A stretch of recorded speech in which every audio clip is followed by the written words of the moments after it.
The stars held no mercy for the weak, and Overlord Crafter knew this better than any being in the galaxy. He stood in his command chamber aboard the massive dreadnought Void Render, watching the holographic display show another world falling to his empire. The Zephyrian Empire had grown fat on conquest over 3,000 years, and every victory came through the same method. Send in the Vorthak first. The Vorthak were not born killers. They were made into something far worse.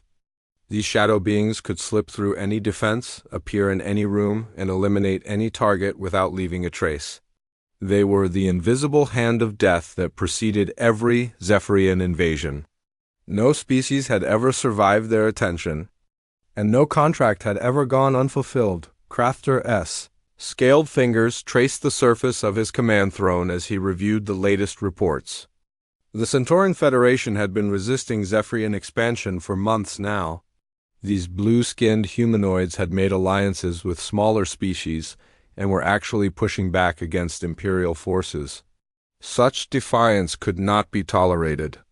"Summon Silthmore," Crafter commanded, his voice echoing through the chamber. Within moments, a figure materialized from the shadows. The Vorthak assassin stood perfectly still, his dark form seeming to absorb light rather than reflect it. Where others might see empty space, Crafter's enhanced vision could make out the general outline of his most effective killer. "The Centaurians have made contact with a new species," Crafter began, gesturing to the display. "They call themselves humans. These creatures have provided the Centaurians with new weapons and tactics. You will eliminate their leadership structure and break this alliance before it can spread." Silthmore's response came as a whisper that seemed to come from everywhere and nowhere at once. "It will be done, Overlord. What do we know of these humans?" "Very little," Crafter admitted. "They appear to be primitive bipeds from a single world called Earth. They have only recently developed faster-than-light travel. Their military seems weak compared to established galactic powers. However, their arrival has coincided with increased Centaurian resistance. Remove them, and the Centaurians will fall back into line."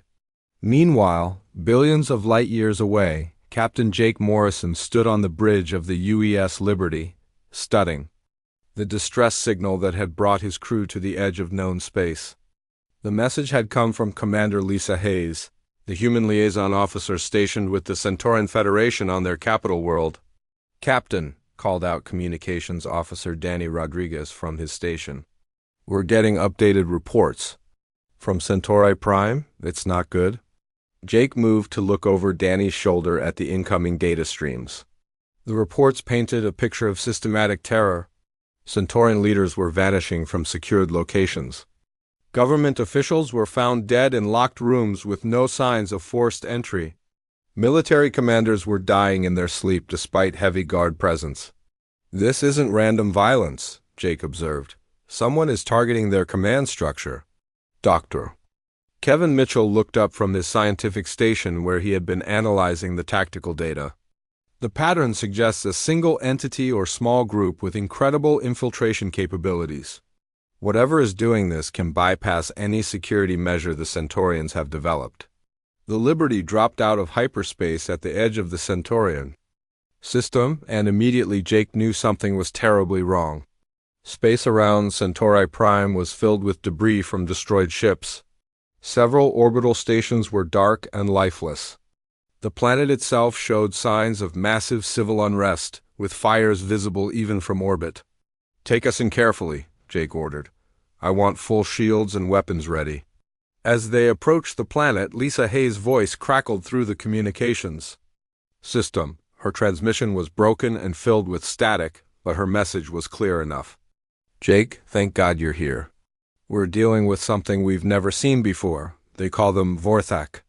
They're assassins, invisible killers that can appear anywhere. The Centaurian government is falling apart. Half their leadership is dead, and the rest are too scared to leave their bunkers." "Are you safe?" Jake asked. "For now. I'm in the human embassy compound with about 50 Centaurian civilians who came here seeking protection. But Jake, there's something else.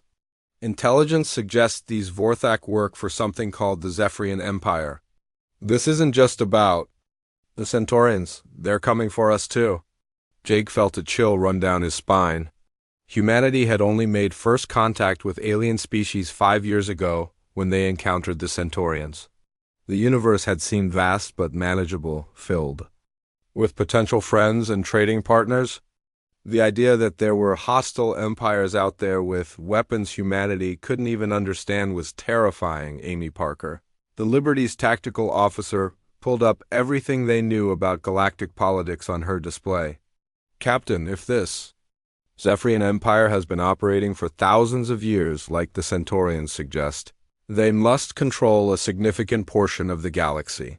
We might be looking at a threat unlike anything humanity has ever faced. Get me everything we can. On these Vorthak, Jake ordered. I want to know what we're up against. The research took hours, with the crew compiling data from Centaurian databases and intercepted communications. What they found painted a picture of an empire built on fear. The Zephyrians would identify a species they wanted to conquer, send in the Vorthak to eliminate key leaders, then move in with conventional forces to claim the broken civilization. Security. Chief Tony Walsh reviewed the tactical implications. If these creatures can really appear anywhere and kill anyone, how do we defend against them? Traditional security measures seem useless. We'll figure it out, Jake said with more confidence than he felt. Humans have survived worse odds before.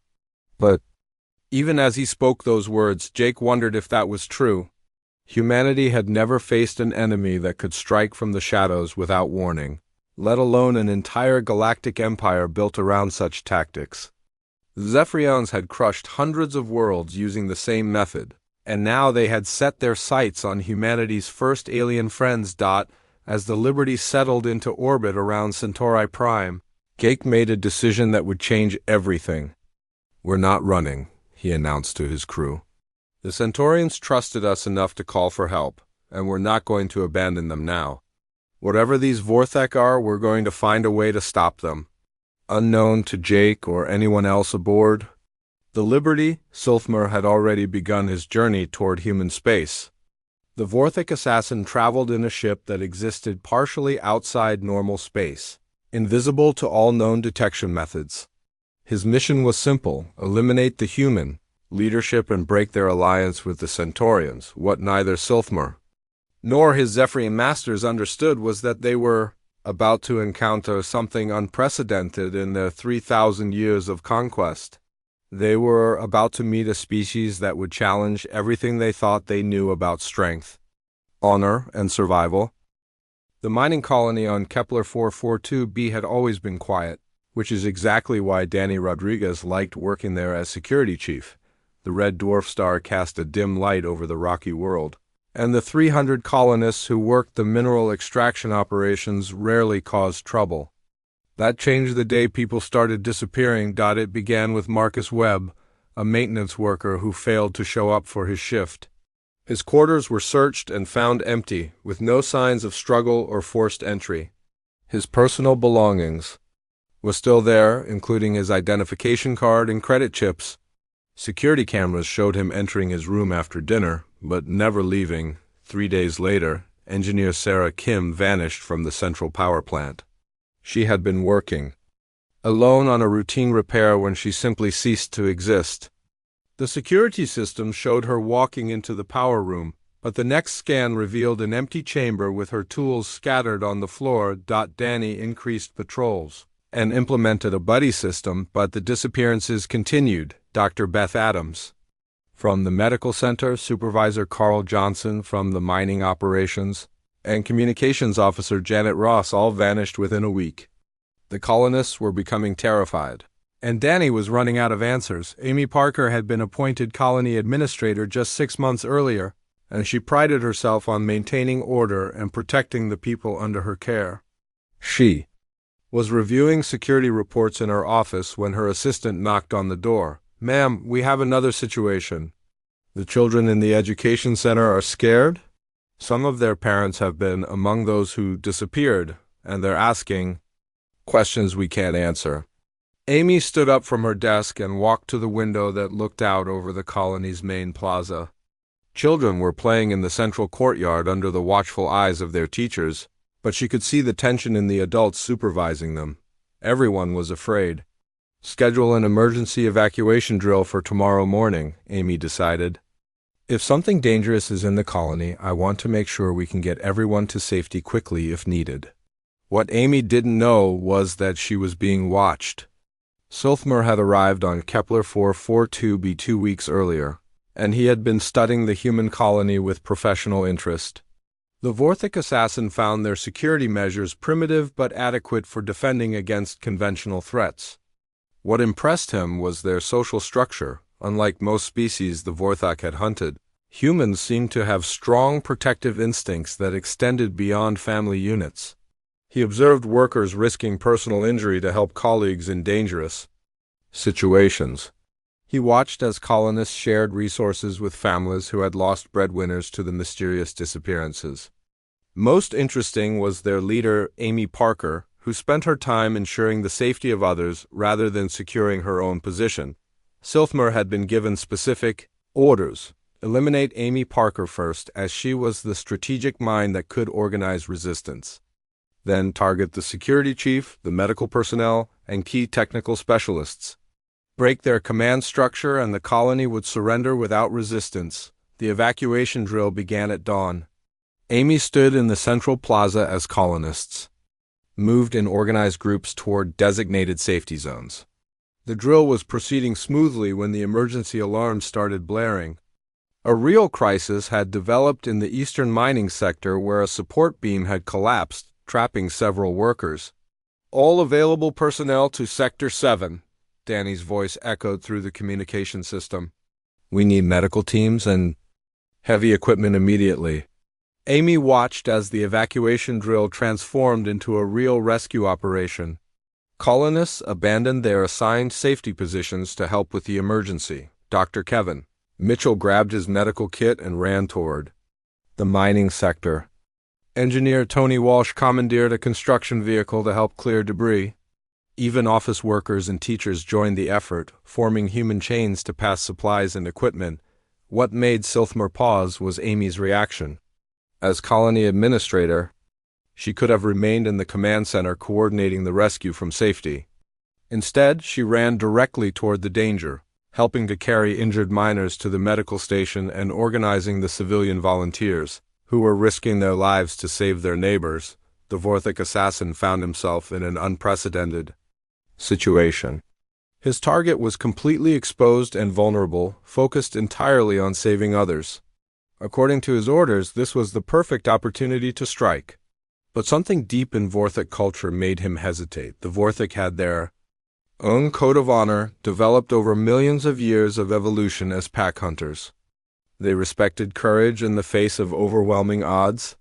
They valued those who protected the weak and defended their communities. They had never encountered a species where these traits were so universally displayed. As Amy helped carry a badly injured miner to safety, completely unaware of the invisible death watching her, Silthmer made a decision that would shock the Zephyrian Empire. Instead of striking, he revealed himself. The Vorthic materialized from the shadows directly in Amy's path. She stopped suddenly, nearly dropping her end of the stretcher as she found herself face to face with a figure from nightmares. Silthmer stood nearly 8 feet tall, his form seeming to absorb light around him. Where his face should be was a void that suggested features without revealing them. "Do not be afraid," Silthmer said, his voice a whisper that carried despite the noise of the rescue operation around them. "I am not here to harm you at this moment." Amy felt her heart racing, but she forced herself to remain calm. The injured miner on the stretcher was bleeding badly and needed immediate medical attention. "Are you responsible for the disappearances?" "Yes," Silthmer answered honestly. "I am Vorthok. I was sent to eliminate you and your key personnel, but I find myself ... confused by what I observe here." "Confused how?" Amy asked, even as she gestured for Dr. Mitchell to take the injured miner. She never took her eyes off the creature before her. "You lead this colony, yet you risk yourself for others. Your people abandon safety to rescue their neighbors. This behavior is..." Silthmer paused, searching for words in the human language. It aligns with codes of honor my people hold sacred. Yet you are not Vorthak. How is this possible? Dr. Kevin Mitchell had finished stabilizing the injured miner and was approaching carefully. As a xenobiologist, he recognized this as potentially the most important first contact event in human history. What codes of honor do your people follow? Silthmer turned his attention to the doctor. We hunt as one, we protect the pack. We show courage in the face of death. We defend those who cannot defend themselves. These are the ways that define us. Those same values define humans, Amy realized. We call them different names, but they're the same principles. We protect our communities, we help those in need, we face danger to save others. This should not be, Silthmer said, and for the first time his voice carried emotion. The species we hunt are weak, selfish creatures who abandon each other when threatened. You are not weak.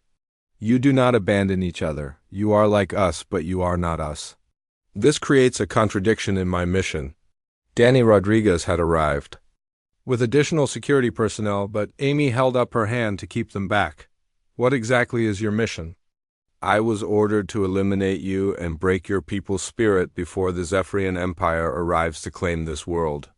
But I cannot kill one who demonstrates the honor codes of my people. To do so would violate everything the Vorthak represent. The rescue operation continued around them as Amy processed this information. So what happens now? Silthmer was quiet for a long moment. I do not know. In 3,000 years of service to the Empire, no Vorthak has ever faced this situation. We have never encountered a species that mirrors our own values while remaining completely alien to us. Can you return the people you took? Amy asked. They are alive but held in stasis aboard my ship. They will be returned unharmed. Silthmer began to fade back into the shadows. I must report to my superiors, but I cannot complete my original mission. This will have consequences I cannot predict. As the Vorthak assassin disappeared, Amy realized that humanity had just survived its first encounter with an enemy that could have destroyed them completely. But more than that, they had apparently found something in themselves that even their enemies respected. Dr. Mitchell looked at the space where Silthmer had been standing. I think we just made either a very dangerous enemy or a very powerful friend. Either way, Amy said, we need to prepare for what comes next. The Vorthak homeworld of Narthol existed in perpetual twilight, its surface covered in crystalline structures that refracted starlight into prismatic patterns across the landscape. Deep beneath the surface, in chambers carved from living rock.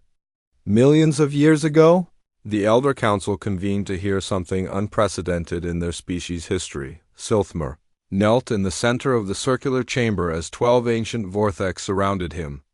These were the oldest of their kind, beings who had overseen contracts for the Zephyrian Empire since the beginning of their alliance.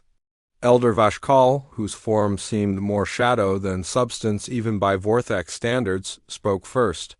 You stand before us having failed to complete a contract for the first time in 3 millennia. Explain. The humans are not what we expected, Silthmer began, his voice carrying through the chamber without echo. They demonstrate the codes that define our people.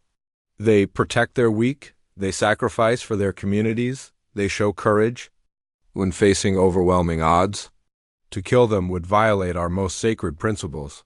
The chamber fell silent. Elder Meshtar, whose consciousness was so ancient that she remembered the Vorthak's first contact with the Zephyrian Empire, finally spoke. Describe what you witnessed. Silthmer recounted the events on Kepler 442b in detail. He told of Amy Parker risking herself for injured miners, of colonists abandoning safety to rescue their neighbors, of an entire community working together, despite the presence of an unknown killer in their midst. They knew I was hunting them, Silthmer explained. Their people were disappearing, yet they continued to put themselves at risk for others.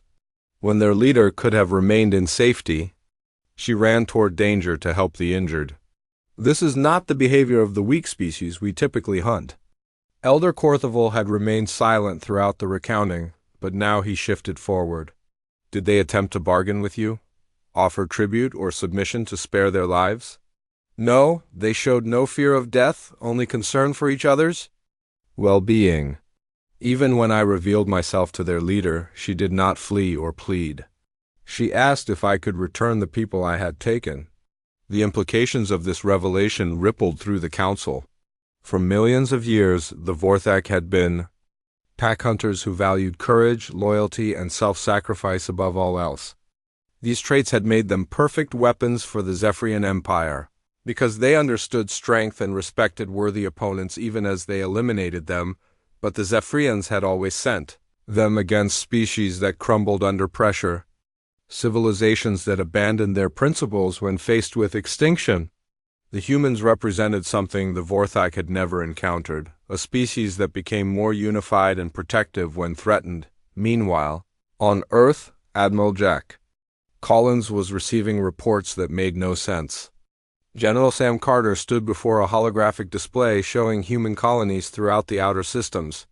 "The pattern is consistent across all settlements," Sam explained.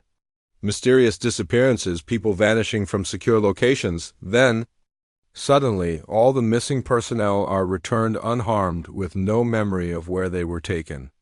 Intelligence Officer Rachel Green pulled up data from 17 different colonies. In every case, the disappearances stopped after the local population engaged in some kind of rescue or humanitarian operation. It's as if whatever was taking them changed its mind. Admiral Collins studied the reports with growing concern. "Any sign of the aliens that attacked the Centaurians?" "We're not sure, but the method matches what Commander Hayes described. Invisible infiltrators who can bypass any security system." On Luna Station, Engineer Tony Walsh was coordinating refugee operations when the latest group of displaced aliens arrived.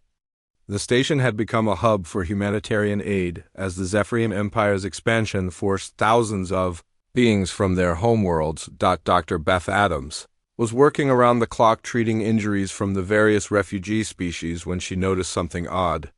Several of her patients reported seeing shadowy figures in the medical bay, but security scans showed nothing unusual. "Tony, I think we're being watched," Beth told the chief engineer during a break between surgeries. "By who?" Tony asked, checking his security monitors. "I don't know, but my patients keep mentioning shapes in the corners of their vision. Given what happened at the mining colonies, I think we should be careful." What Beth and Tony didn't realize was that a full team of Vorthak assassins had indeed infiltrated Luna Station. They had been sent with orders to eliminate key human personnel involved in the refugee operations.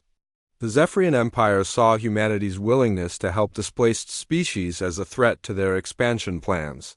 The Vorthak team leader, Krethmer, watched as human medical teams worked tirelessly to treat alien refugees. These beings didn't share any genetic connection with humanity, yet the humans were using their own resources and risking exposure to unknown diseases to save them. In the station's main docking bay, Tony Walsh supervised the unloading of supply ships while coordinating with refugee transport vessels. When an accident damaged one of the Centauran ships, Tony immediately organized human volunteers to help with repairs. Even though it meant exposing themselves to potentially hostile alien technology, the Vorthak assassins found themselves witnessing the same pattern that had confounded Silthmer. Humans consistently chose to help others even at personal cost. They worked together instinctively, sharing resources and taking risks for the benefit of complete strangers. Krethmer made contact with his team through their telepathic link. "Hold position. Do not engage targets until further analysis." This decision would have been unthinkable under normal circumstances. Vorthak assassins were trained to complete their missions without hesitation. But the human behavior they were observing triggered something deep in their evolutionary programming. Dr. Susan Wright, a xenopsychologist studying on Luna Station, was analyzing behavioral patterns among the various refugee species when she noticed something remarkable. "The psychological profiles don't match typical refugee populations," she reported to Admiral Collins during their daily briefing. "What do you mean?" the Admiral asked. "Usually, displaced populations show signs of depression, anxiety, and social breakdown. But the aliens we're helping are actually showing improved psychological health after spending time around human aid workers. It's as if contact with humans is helping them recover from their trauma. This observation was more significant than Susan realized. The Vorthik assassins were monitoring these psychological changes and recognizing something profound. The humans weren't just helping other species survive. They were helping them maintain their dignity and hope in the face of overwhelming adversity. Elder Vashkal had listened to reports from multiple Vorthik teams across human space, and the message was always the same. Humans demonstrated the core values that the Vorthak held sacred, but they extended these values beyond their own species to include any being in need. This presents us with an impossible situation, the elder announced to the council. We cannot kill a species that embodies our own principles more perfectly than many of our own people. Yet we are bound by contract to the Zephyrian Empire. Elder Meshtar's ancient voice carried through the chamber like wind through crystal caves. Perhaps the time has come to reconsider our relationship with the Empire. For 3,000 years we have served as weapons against the weak and corrupt. But what if we have finally found a species worth protecting instead of destroying? The suggestion was revolutionary. The Vorthak had never broken a contract, never refused a mission, never questioned their role as the Empire's invisible death. But they had also never encountered a species like humanity. Silthmer spoke from his position in the center of the council chamber. I request permission to return to human space for further observation. If we are to make this decision, we must fully understand what we are dealing with. Granted, Elder Vashkal replied. But know this, the Zephyrian Empire will not accept our hesitation indefinitely. If we do not complete our contract soon, they will send other weapons against the humans, and they will likely send forces against us as well. As Silthmore departed Narthal to return to human space, he carried with him a message that would change the course of galactic history. The Vorthak, for the first time in their long alliance with the Zephyrian Empire, were beginning to question which side they should be fighting for on Luna Station. Tony Walsh noticed that the mysterious shadowy figures his staff had been reporting were becoming more frequent, but also less threatening. It was almost as if they were being protected by invisible guardians rather than stalked by invisible hunters. He had no way of knowing that he was absolutely right. The communication reached Overlord Crafther as he stood in his private chambers aboard the Void Render, studying tactical displays of the expanding human territories. What he heard from War Leader Threshgall of the Vorthak made his scalded blood run cold. The contracts cannot be completed as originally specified. Threshgall's voice carried through the quantum communication link with unprecedented uncertainty. The human species demonstrates behavioral patterns that conflict with our operational protocols? Crafter's claws scraped against the metal surface of his command table. Explain this failure immediately. They are not like other species we have eliminated. They possess honor codes that mirror our own. To kill them would violate the fundamental principles that make us effective as your instruments of war.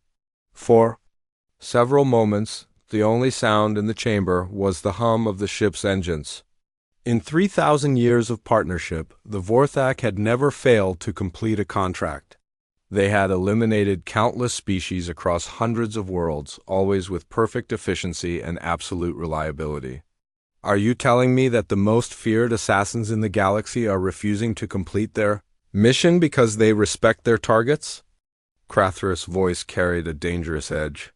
We are telling you that killing the humans would be dishonorable by the same codes that have made us valuable to your empire. We cannot and will not proceed. The implications of this development sent shockwaves through the Zephyrian command structure. Admiral Vexler, Crathra's chief military advisor, was summoned immediately to discuss alternatives.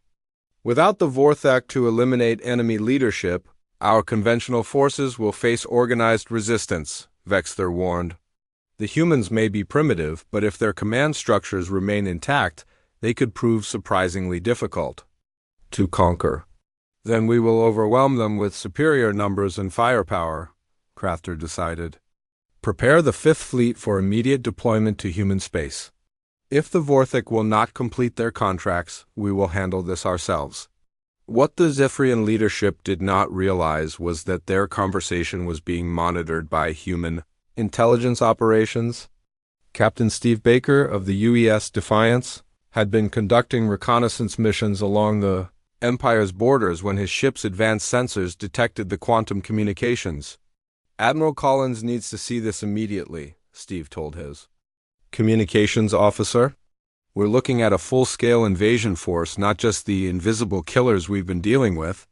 On Earth, the Global Defense Council convened an emergency session as Admiral Collins briefed them on the latest intelligence. President Karen Lewis listened grimly as the scope of the threat became clear. How many ships are we talking about? She asked. Conservative estimates suggest over 500 vessels in the Fifth Fleet alone, Admiral Collins replied. They have technology centuries ahead of ours and enough firepower to sterilize every human colony simultaneously? Dr. Susan Wright had been analyzing the psychological profiles of the refugee species on Luna Station when she made a connection that changed everything. Admiral, I think there's something else we need to consider. The behavioral patterns I've been studying suggest that our invisible stalkers aren't trying to kill us anymore. What do you mean? General Carter asked. The reports from our colonies show a pattern. The disappearances have stopped, but our security teams are detecting increased activity around our facilities. It's almost like we're being protected rather than hunted. This theory gained support when engineer Mike Foster on Luna Station made a startling discovery. While conducting routine maintenance on the station's defensive systems, he found that several critical vulnerabilities had been repaired by unknown means. Someone has been upgrading our security systems, Mike reported to Tony Walsh. The work is so advanced that I can barely understand how it functions, but our defenses are now significantly stronger than they were designed to be. Dr. Beth Adams had noticed similar anomalies in the medical bay. Equipment that should have failed weeks ago was functioning perfectly, and several of her most critically injured patients had recovered far faster than medically possible. It's like we have invisible guardian angels, she told Tony during their daily briefing. Someone or something is helping us, and they're very good at staying hidden. The truth was even more remarkable than Beth suspected. Not only had the Vorthak refused to continue hunting humans, they had begun actively protecting human settlements from other Zephyrian threats. Silthmer and his fellow assassins were using their skills to sabotage Empire operations throughout human space. War leader Threshkal stood before the assembled Vorthak clans on Narthal, delivering a speech that would have been unthinkable just months earlier. For 3 millennia, we have served as weapons for the Zephyrian Empire, eliminating species that showed weakness in the face of conquest. But the humans have shown us something we thought impossible, a species that becomes stronger when threatened, more unified when attacked, more courageous when facing extinction. The gathered Vorthik listened in silent attention as their leader continued.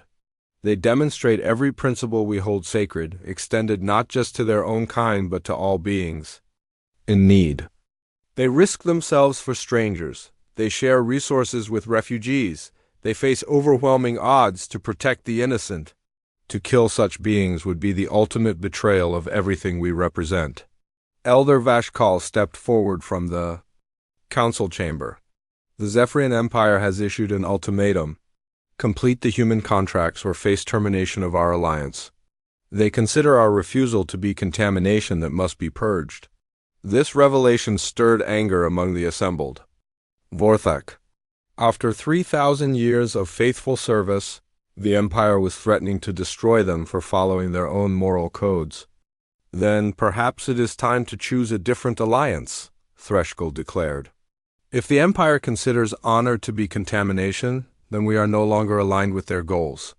Meanwhile, Captain Steve Baker was experiencing firsthand what Vorthak protection meant.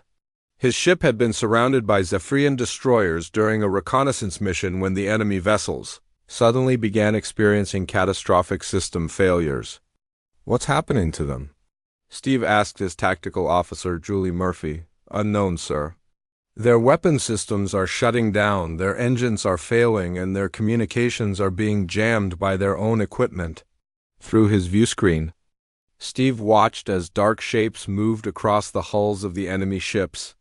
Within minutes, the entire Zephyrian squadron was drifting helplessly in space, their crews either unconscious or evacuated. A familiar whisper filled the Defiance's bridge as Silthmer materialized near Steve's command chair. "Your ship is safe, Captain Baker. The Zephyrian crews have been placed in stasis and will recover unharmed, but their vessels are disabled."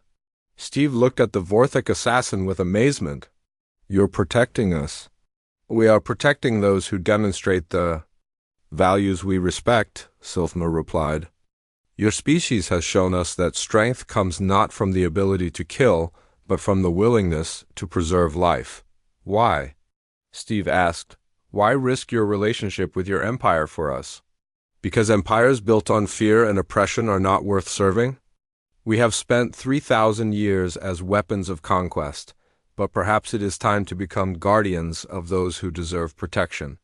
The conversation was interrupted by urgent communications from Earth. Admiral Collins' voice carried through the ship's speakers with barely controlled excitement. All ships were receiving a priority transmission from an unknown source. It's being broadcast on all frequencies throughout human space. The transmission was from War Leader Threshgal, speaking directly to humanity's leadership. "People of Earth and her colonies, I am Threshgal of the Vorthak.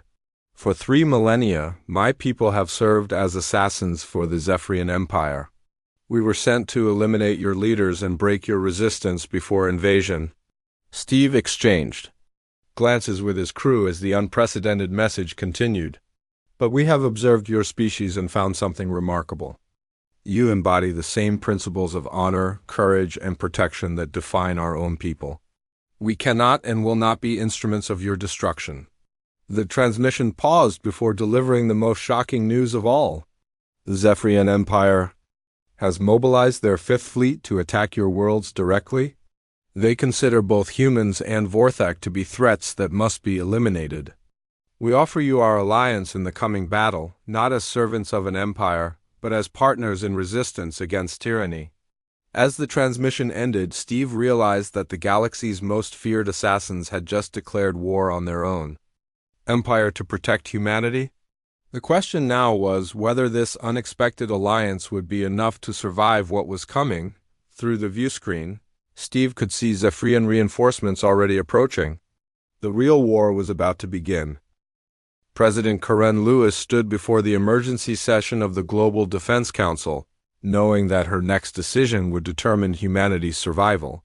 The holographic display showed Zephyrian battle fleets massing at the edge of human space, while intelligence reports confirmed that the Empire had begun hunting down Vorthak settlements throughout the galaxy. "They're offering us military alliance," Admiral Collins reported, reviewing the data streams coming from Vorthak sources. "Complete tactical information about Zephyrian fleet movements, weaknesses in their technology, and coordination for joint operations." General Carter pulled up casualty projections on his tactical display. "Without their help, our survival chances are less than 3%. With Vorthak support, we might actually have a fighting chance." The debate that followed split the council down the middle. Secretary of Defense Paul Garcia argued strongly for accepting the alliance. "These beings could have wiped out every human settlement in the galaxy, but instead they're offering to fight alongside us. That has to mean something." Secretary of State Rachel Green voiced the opposition's concerns. "We're talking about allying ourselves with the most feared killers in known space. What happens after we defeat the Zephyrians? Will we be trading one threat for another?" President Lewis listened to both sides before making her decision. "The Vorthak had every opportunity to eliminate us and chose not to. They're risking extinction to protect us from their former masters. If that isn't proof of their good faith, nothing ever will be." The formal alliance was negotiated through Silthmer, who had become the unofficial ambassador between the two species. The negotiations took place aboard the UES Constitution, humanity's flagship, in a meeting that would have been impossible to imagine just weeks earlier. Commander Paul Garcia led the human delegation, while Silfmer spoke for the Vorthek. The terms were surprisingly straightforward: complete intelligence sharing, coordinated military operations, and mutual defense against Zephyrian forces. "Our people have different fighting styles," Silfmer explained, his shadowy form somehow conveying respectful attention despite his alien appearance. "Humans excel at large-scale coordination and technological innovation. Vorthak specialize in infiltration and precision strikes. Together, we can exploit weaknesses that neither species could address alone." The first test of this alliance came sooner than anyone expected. Reconnaissance pilot Julie Murphy was conducting a patrol mission near the agricultural world of New Kansas when her sensors detected an incoming Zephyrian assault fleet. "Command, this is Murphy. I'm tracking 47 enemy vessels approaching New Kansas. They'll be in weapons range within 6 hours." The colony on New Kansas housed nearly 50,000 civilians, mostly families involved in food production for the Outer Rim settlements. Colonel Gary Thompson commanded the Planetary Defense Forces, but his garrison was equipped for peacekeeping operations, not repelling a full-scale invasion. "We can't evacuate 50,000 people in 6 hours, Gary reported to Admiral Collins. "We're going to have to make a stand here." The response came from an unexpected source. War Leader Threshgull's voice cut through the communication channels with urgent intensity. "Colonel Thompson, this is Threshgull of the Vorthek. We have 43 of our shadow warriors in position around your world. If you can hold the orbital approaches, we can eliminate their ground command structure." What followed was the first true test of human-Vorthek cooperation in battle. Gary's forces concentrated their limited firepower on the incoming troop transports. While Vorthek infiltrators began materializing aboard Zephyrian command ships. The battle was unlike anything in recorded military history. Human pilots flew desperate holding actions against superior enemy fighters while invisible. Vorthek warriors systematically disabled enemy vessels from within. Captain Lisa Hayes, commanding the defense squadron, watched in amazement as Zephyrian ships began experiencing catastrophic failures just as they achieved firing position. "Their command and control systems are going dark across the entire fleet," her tactical officer reported. "Whatever the Vorthek are doing, it's working." On the ground, Gary Thompson coordinated the defense of the colony's population centers. While Vorthak warriors eliminated Zephyrian officers as fast as they could be identified, the enemy ground forces found themselves leaderless and confused, unable to coordinate their superior numbers and equipment effectively. Dr. Kevin Mitchell, who had been studying Vorthek capabilities since the first contact on Kepler 442b, provided crucial intelligence during the battle. The Vorthek can identify command personnel by their biological signatures and tactical behavior patterns, he explained to Gary's staff. "They're not just killing randomly. They're surgically removing the enemy's ability to function as an organized force." The battle for New Kansas lasted 18 hours and ended with a decisive victory for the human-Vorthek alliance. The Zephyrian invasion force was completely destroyed, with most of their personnel captured rather than killed. It was a statement that would resonate throughout the galaxy. Engineer Mike Foster arrived with the post-battle analysis team and made a discovery that impressed even the Vorthek. "The humans didn't just defend their own people," he reported to Threshgull. "When Zephyrian troop transports started crashing, human medical teams immediately began treating enemy wounded alongside their own casualties." This observation confirmed what the Vorthek had suspected about human nature. Even in the midst of a life-or-death battle, humans maintained their principles about protecting life and treating enemies with dignity. The victory at New Kansas had strategic implications far beyond the immediate tactical success. Word spread throughout the galaxy that the Zephyrian Empire's most feared weapons had not only abandoned them but were actively fighting against them alongside a previously unknown species. Amy Parker, now serving as liaison coordinator for Human Vorthek Joint Operations, received reports from refugee populations throughout the Outer Rim territories. Species that have been hiding from the Empire for decades are starting to make contact. They want to know if the rumors are true, if there's really an alliance that can stand against Zephyrian expansion.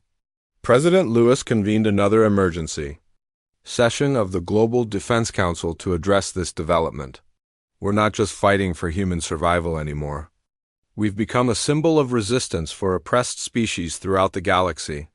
The weight of this responsibility was enormous. Secretary Garcia pulled up intelligence estimates showing that over 200 species were currently under Zephyrian occupation or threat. If we succeed in this war, we could be looking at the liberation of half the galaxy. If we fail, we doom everyone who has placed their hopes in our alliance. War Leader Threschko provided the Vorthic perspective during a joint command briefing. The Empire's response to New Kansas will be overwhelming force. They cannot allow word to spread that their expansion can be stopped. Overlord Crafter will commit everything necessary to destroy both our species. Intelligence reports confirm this assessment. Admiral Collins showed the assembled commanders tracking data from deep space monitors. We're detecting massive fleet movements throughout Zephyrian space. They're pulling forces from occupation duties and border patrols. This looks like preparation for a total war. Dr. Susan Wright, who had been studying the psychological effects of the alliance on both species, offered a different perspective. The Zephyrians have built their empire on fear and the assumption that resistance is futile. Our victory at New Kansas doesn't just threaten their military expansion. It challenges the fundamental mythology that keeps their empire together. As the meeting concluded, Silthmer approached President Lewis with a request that demonstrated how much the relationship between the species had evolved. Madame President, my people would like to propose something unprecedented. We wish to establish joint colonies where humans and Vorthak can live and work together. Not just military cooperation, but true integration of our societies. The proposal was remarkable considering that just months earlier, the Vorthak had been sent to exterminate humanity. Now they were asking to build a shared future together. We've learned from humans that strength comes not from isolation or dominance, but from cooperation and mutual support, Silthmer explained. If we survive this war, we want to create something better than either of our species could achieve. Alone, President Lewis looked out at the stars visible through the viewport of the Constitution and realized that humanity was no longer fighting just for survival. They were fighting for the chance to help reshape an entire galaxy based on principles of cooperation rather than conquest. The question was whether they would live long enough to make that vision a reality. The final battle began not with the thunder of weapons, but with the whisper of Vorthic shadows infiltrating the heart of the Zephyrian Empire. Admiral Kate Williams stood on the bridge of the U's Liberation, flagship of the combined human-Vorthak fleet, watching as nearly 300 vessels dropped out of hyperspace at the edge of the Zephyros system. What made this moment unprecedented in galactic history was not just the size of the fleet, but its composition. Human ships flew alongside Vorthak shadow vessels, their crews working in perfect coordination after months of joint training and shared battles. The galaxy's most feared assassins had become humanity's closest allies, and together they represented the first real threat to Zephyrian dominance in 3,000 years. All ships report ready for engagement, Communications Officer Danny Rodriguez announced from his station. Vorthak infiltration teams are standing by for deployment. Engineer Mike Foster had spent weeks modifying human ship designs with Vorthak stealth technology, creating vessels that could appear and disappear from sensors at will. The result was a fleet unlike anything the galaxy had ever seen. Combining human tactical flexibility with Vorthic precision strikes, Overlord Crafter received word of the approaching fleet while reviewing casualty reports from the ongoing purges of Vorthic settlements. The Empire's response to their former allies' betrayal had been swift and brutal, but the Vorthic had proven as difficult to eliminate as they had been to employ. How many ships? Crafter demanded from Admiral Vexther. Our long-range sensors show approximately 300 vessels, but the readings are inconsistent. Some appear and disappear from tracking systems randomly. Deploy the entire home fleet, Crafter ordered. I want every available ship defending the capital. If the humans and their Vorthak allies reach Zephyros Prime, our empire dies with us. What the Overlord didn't realize was that Vorthak infiltrators were already aboard his flagship and had been feeding intelligence to the attacking fleet for weeks. War leader Threshkull had coordinated the most complex assassination mission in Vorthak history.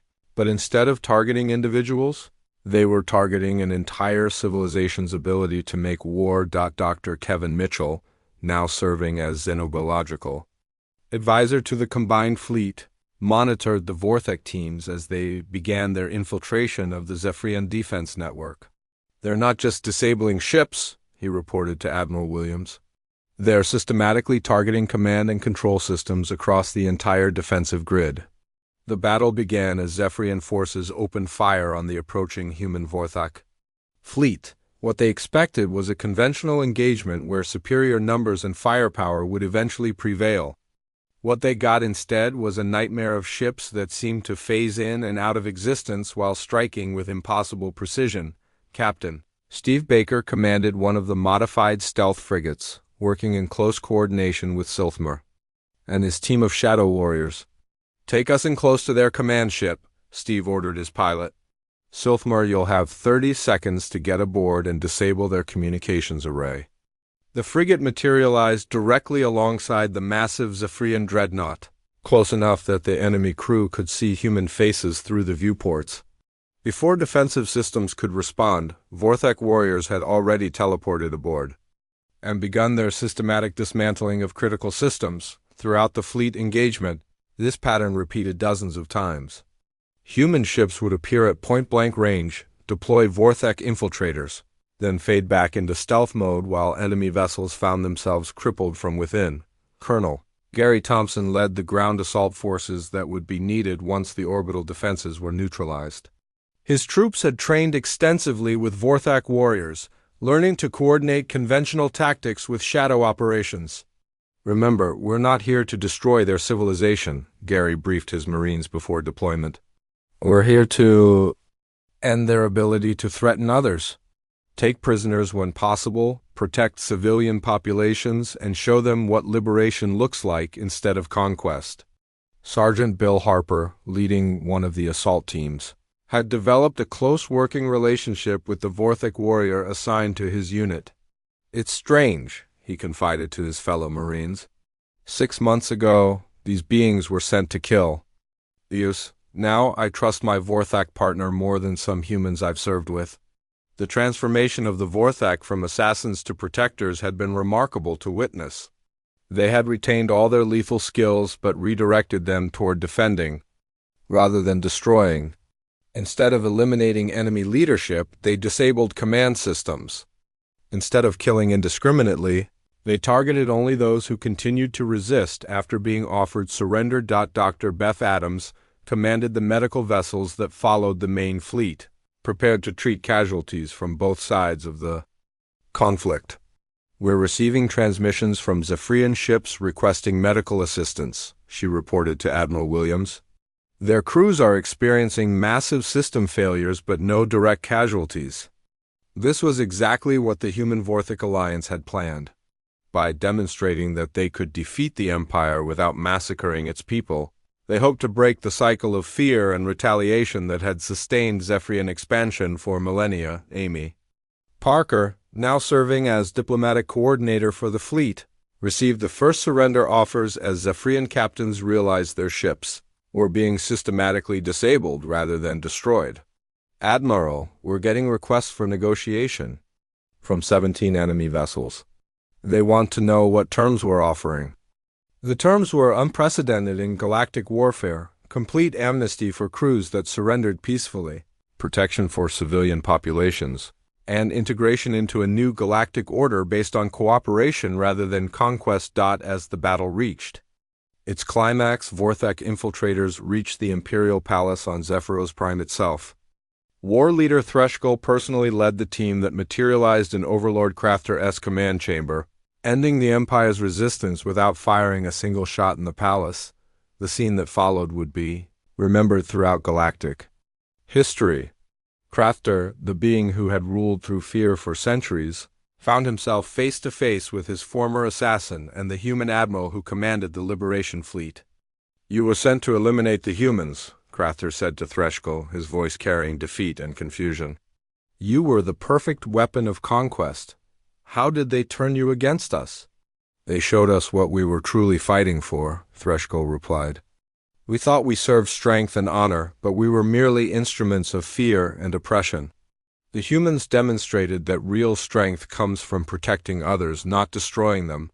Admiral Williams stepped forward, her presence representing humanity's emergence as a galactic power.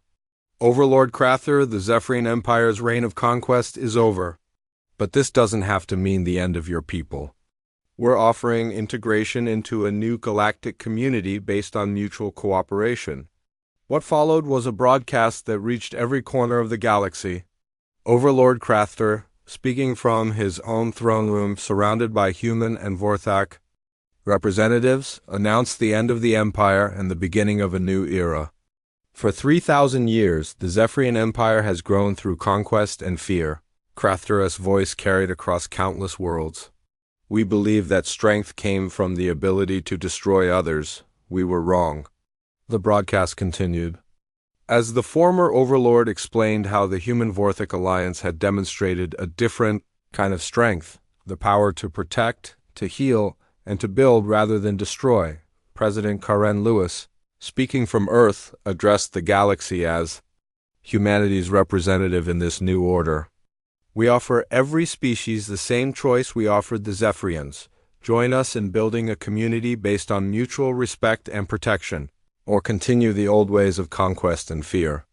But know that those who choose conquest will face the united resistance of all those who choose cooperation." In the months that followed, the transformation of galactic civilization began. Silthmer, now bearing the human name Seth as a symbol of cultural integration, worked with Amy Parker to establish joint colonies throughout former Zephyrian space. Dr. Susan Wright studied the psychological effects of the transition and found remarkable results. Species that had lived in fear of Zephyrian expansion for generations are showing unprecedented levels of cooperation and innovation. It's as if the galaxy itself is healing from centuries of trauma. The Terran Vorthak Covenant became the foundation for a new galactic government, one based on the principles that had originally brought the two species together: protection of the vulnerable, courage in the face of overwhelming odds, and the understanding that true strength comes from what you choose to fight for, not what you choose to fight against.